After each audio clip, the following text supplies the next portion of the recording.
Good morning mga kapogs ng Davao, mga kadwarf. So update tayo sa ating takulan coconut dwarf mga kapogs. Ito po.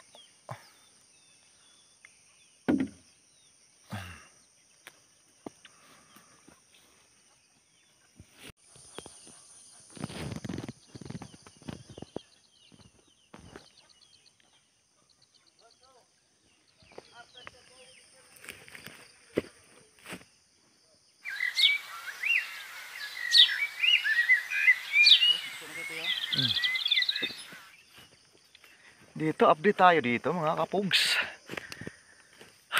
Okay kayo.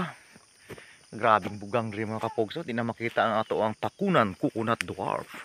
Natabunan na po siya mga kapogs. Grabe. Bugang may tawag na mga kapogs. Ito po ang takunan coconut dwarf. Ayan.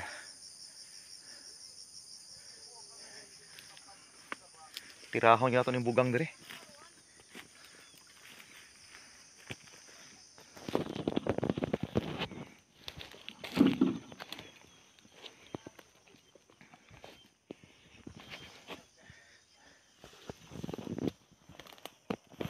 Okay, mga yung buntag mga kapogs ng Davao, mga kadwarf. Update tayo sa ating takunan coconut dwarf. Ayan, malaki na sila mga kapogs. Andiyan sa taas. Ayun. Dito, malinis po ang area dito mga kapogs. Ayan. So, 2 years, ano na siya? 3 months. Ayun. Dito, laki na siya mga kapogs. Nag-ano na siya? Nag-upo na siya mga kapogs. Yung puno niya, umuupo na yan mga kapogs. Ayun.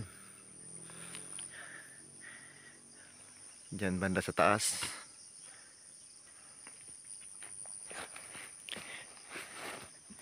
Dito tayo sa baba. Okay.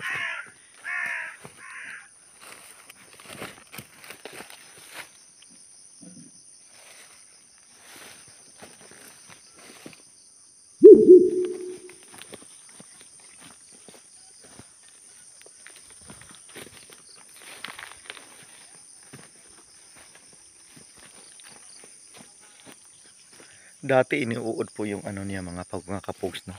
Pero ngayon okay na siya. Diyan banda sa taas.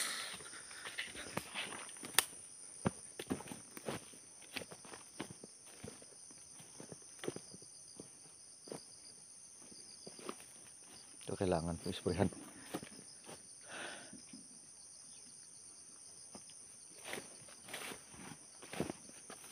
Dito meron pa isa dito mga kapogs.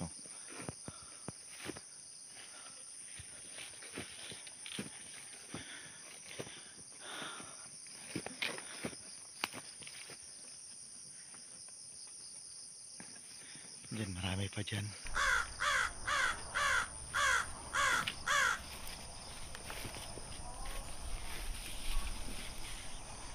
Ayan si George.